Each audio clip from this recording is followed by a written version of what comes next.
கர்த்தருடைய நாமம் மகிமைப்படுவதாக. இந்த நாளிலும் ஆண்டவர் உங்களை ஆசீர்வதிப்பாராக. இந்த மாதம் முழுவதும் அவருடைய வாக்குத்தத்தங்களை மையமாக வைத்து நாம் சிந்தித்து கொண்டிருக்கிறோம். இந்த நாளுடைய தியானத்திற்காக ஒரு வசனத்தை வாசிக்கிறேன். ஏசாயா 43 அதிகாரம் 2 வசனத்தை வாசிக்கிறேன். நீ தண்ணீர்களை கடக்கும்போது நான் உன்னோடு இருப்பேன். நீ ஆறுகளை கடக்கும்போது அவைகள் உன்மேல் புரளுவது இல்லை. நீ அக்கினியில் நடக்கும்போது வேகாதிருப்பாய். அக்கினி ஜுவாலை உன்மேல் பற்றாது. இந்த அனுதின கண்மலைத்தை நிகழ்ச்சி கேட்டுக்கொண்டிருக்கிற அருமையான தேவனுடைய பிள்ளைகளே, இந்த ஆண்டு முழுவதும் மட்டுமல்ல, நம்ம ஆயுள் நாளெல்லாம் தேவனுடைய வாக்குத்தத்தங்கள் ஆம் என்றும் ஆமேன் என்றும் இருக்கிறது. ஒரு மனிதனுடன் கடக்கிறதான 3 காரியங்களை ஆண்டவர் இங்கே மிக தெளிவாக சொல்லுகிறதை பார்க்கிறோம். ஒன்று, தண்ணீர்களை கடக்கும்போது. அப்போ ஒரு மனிதன் தண்ணீர்களை கடக்கிற சூழ்நிலைகள் இருக்கிறது. 2வது, ஆறுகளை கடக்க வேண்டிய ஒரு சூழ்நிலை. 3வது, அக்கினியில் நடக்க வேண்டிய ஒரு சூழ்நிலை. எங்கப்பா சார், எங்கள் ஊரில் ஆறே கிடையாது, நாங்கள் எப்படி தண்ணீரை கிடப்போம், குளம் கிடையாது அப்படின்னு எனக்கு இந்த 3ம் சோதனைகளுடைய 3 நிலைகள் அப்படின்னு எடுத்துக்கலாம். ஒரு மனிதனுடைய வாழ்க்கையில் இப்படிப்பட்ட சோதனைகளை, சூழ்நிலைகளை நாம் சந்திக்காமல் போகவே முடியாது. தண்ணீர்களை கடக்கும்போது அப்படின்னா ஒரு குளத்தை எடுத்துக்கலாம். அதாவது ஃபோர்ஸ் இல்லாத நம்ம இப்போ இந்த குளத்தெல்லாம் கடக்கும்போது பார்த்திங்க அப்படின்னா ஒன்றும் பிரச்சனை கிடையாது. தனியாக இருந்த நிலையிலே இருக்கும். அது ஆழம் குறைவாக இருந்தால் நம்ம நினச்சிடலாம், நடந்து பேசாமல் போயிடலாம். இல்லை கொஞ்சம் கூடுதலாக இருந்தால் நீச்சல் அடித்து கூட லெகுவாய் போயிடலாம். லேசான உபத்திரவு, லேசான பிரச்சனைகள்.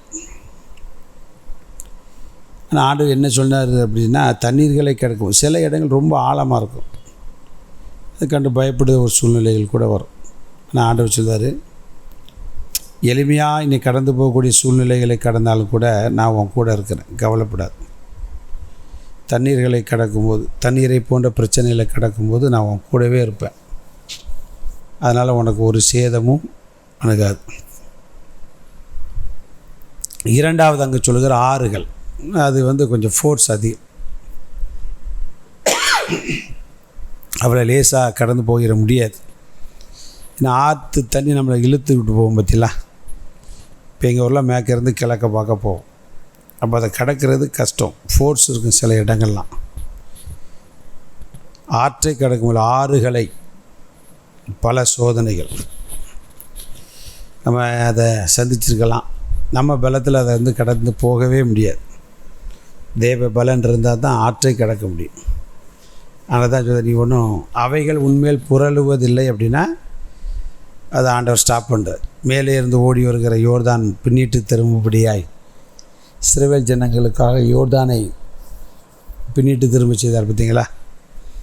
அதுதான். அப்போ அவங்க லெகுவாய் போனார். அப்போ ஆறு நம்ம மேலே புரண்டா நம்மளால் ஒன்றும் செய்ய முடியாது, நாமளும் புரண்டுருவோம். அதை தடுக்கிறவர் நம்முடைய தேவன். அப்படி ஒரு சூழ்நிலை நீங்கள் சந்திக்க நேரிட்டால் கவலைப்படாதீங்க. கர்த்தர் கூடவே இருந்து அந்த ஆற்றை மறித்து பின்னிட்டு திரும்ப செய்வார். 3வது பார்க்குற அக்கினி, மோசமான இடம். அக்கினிக்குள்ளே போனாலே சாம்பல் தான். ஆனால் ஆண்டவர் சொல்லுது, நான் உன்னை பாதுகாப்பேன். எப்படி சாத்ராக் மேஷாக் ஆபேத்நேகோவை, அவரே பரலோக அக்கினி இல்லையா? அதுக்கு முன்பாக எந்த அக்கினி நிற்கார்.